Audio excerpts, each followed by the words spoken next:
Well, good evening, everyone. Out here in the workshop again, having some fun. I use that term loosely. I recently acquired an Atlas Jeep 38 that was undecorated, and I said, "Great," because KCS had some Jeep 38s, and I thought I could get it, paint it, and put it on my layout. Well. Being the closet rivet counter that I am, that just didn't work. So, here's what's happening. I am now detailing, and the more details I get, the more details I add, the more I find I need to do. So that's what I'm doing right now. So here's what's happened so far with this particular GP38. When I got it, it came with two sections up here. One had no dynamic brake, which KCS did have a dynamic brake, and the other one came with the angled filter box. If you've ever seen a Jeep 38, you notice they have these filter boxes on top of them. On some Jeep 38s, this corner is angled instead of square. So I happened to, those are the two it came with, the one without the dynamic brake and the angled filter box. So I said, oh well. I went on eBay and looked around, happened to find a one with the square filter box for the Atlas, so I ordered it. Well, obviously, this is an Atlas Classic, so obviously it's for this is the Atlas Trainman, rather. It's not a Classic. So, obviously, the newer Atlases are a little bit different. If you'll notice here, the section I ordered, and I've glued it on now, so the section runs from here, just in front of the filter box, back to here. So, when I got the new one with the angled filter box, the section ended here.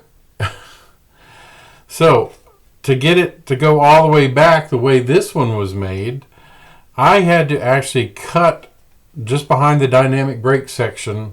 I cut it off the old piece and glued it onto the new piece, or cut the new piece off at behind the dynamic brake section, since it was not long enough, and I glued the new piece on. So I got that done, made it fit, so now it actually fits in here, and so you can see I've got the full piece.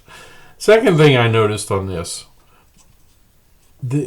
I don't know if some railroads had this, but I haven't found one. I hadn't found a prototype yet, but the front porch on this particular Jeep 38, the Atlas had it to where it came out a little further, probably about the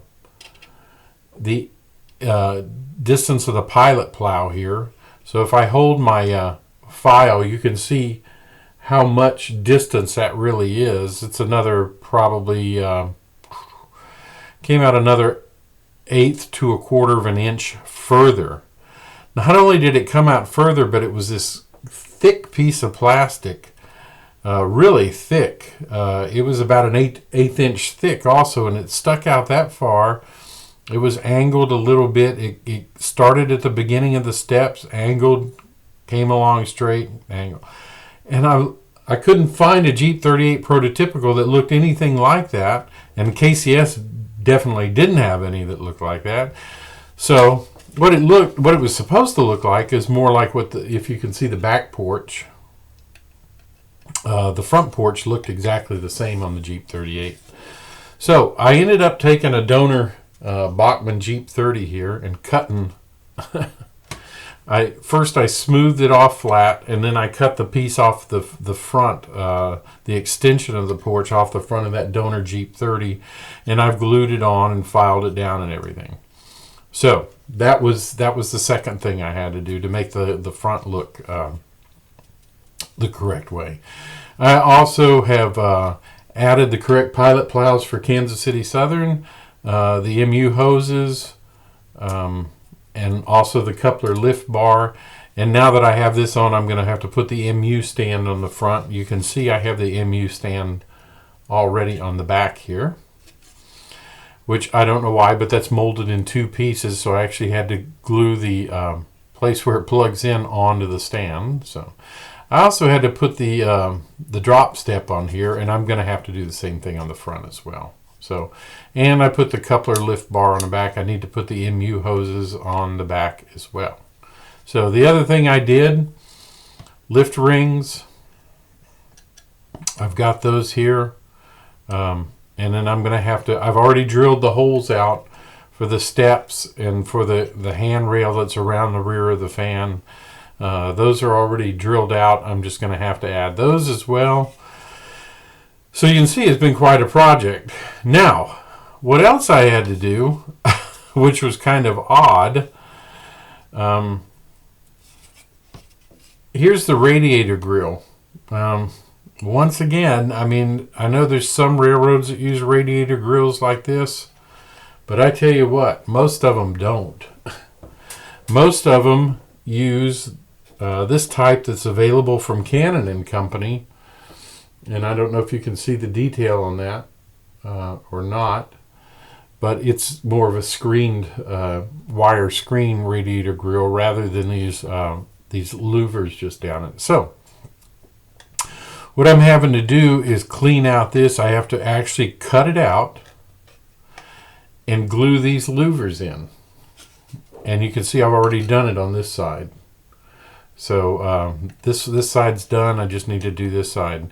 Now, when you're actually cutting things out like this, what you need to do first is take a scribe and scribe along the edges where you're cutting. Okay? And what that does, when you scribe along the edges like that, when you start cleaning this area out, it will actually help you maintain where you're cutting. So you, it's in other words, it's harder to go outside of the area you're cutting. So just remember that if you're ever having to cut anything out of a plastic shell or anything plastic, scribe the area first where you're going to cut, and then go ahead and start your cutting. What I do is I rough cut out with a Dremel tool, which you have to be very careful when you're doing because the Dremel tools slip. I rough cut out first, and then I come back and alternately use my X-Acto knife to scrape out area, file, sand, scrape, file, sand. I have to do that over and over because you don't want to get it too big. You can only get it the size, you know, that's allowed for the radiator grill. Well, I was going to put the radiator grills on, and there's only one company that makes them, and that's Cannon and Company. So I ordered I ordered those online and got the radiator grills. The problem is these radiator grills are kind of one size fits all for not only Jeep 38s, but SD24s, SD38s, etc. So, guess what? They don't fit properly. And if you'll notice on here, there's a divider between the two different grills. So there's a divider in the middle. Jeep 38s don't have a divider. They've got one solid radiator grill. So to make these the right size, I actually had to cut it off at this point. So I had to cut out a whole section on each side aside from the middle part. And then what I did is I took just a spare piece of plastic and glued it together on the back. So you can see it came out, actually came out fairly good. I like the way it came out. And you can't really see that there's a seam right there anymore once I've glued it onto the model and everything, and once I paint it and everything. So it'll be, should be good. So you can see all the problems I've had. One thing always led to another with this one. Another thing I didn't like about the Atlas shell, it had a bell molded onto the shell, but the bell was actually the half of a bell, and I don't know why they did that. I would have rather they just gave you a separate bell. So I had a bell. I had some detail parts, and then I cut their bell off and glued this one on. So the cab. Here's the cab. So for the cab, I had to add the correct horns. This is a Leslie RS5. I also put the mount on for the rotary beacon. Of course, I'm not going to put the glass on, the orange colored glass, till after I paint it. Had to put the firecracker antenna, and also the window shades on the outside. So I've got all that done, except for the few little individual pieces that I need to continue to add. The only thing I have to look for is, and hopefully I've got it kind of in a scrap box, is the draft gearbox for the couplers on this Atlas. Doesn't look exactly right. So hopefully I can find one off of another model that I've scrapped and use those correctly. So anyway, so that's what I've done to this so far in detailing this. I hope to have it finish the detail tonight, and then I can start painting it. And once I get to that, I will keep y'all updated on it. Oh, a couple other things I did since I was being a rivet counter. This was molded in, this sight glass on this door, so I actually cut that out. And also on this front trucks, the front pilot plow, there's some slots here for, I believe they're for handholds. So I actually went ahead and cut those out too. You can see how small those are. So anyway, it's fun being a rivet counter, let me tell you. So yes, and I've had to come out of the closet, I imagine. So anyway. All right, till next time, hope you all enjoyed this little update on my Jeep 38 that I'm working on, and stay tuned. In a couple days, I'll be doing another update on the service station build. All right, take it easy.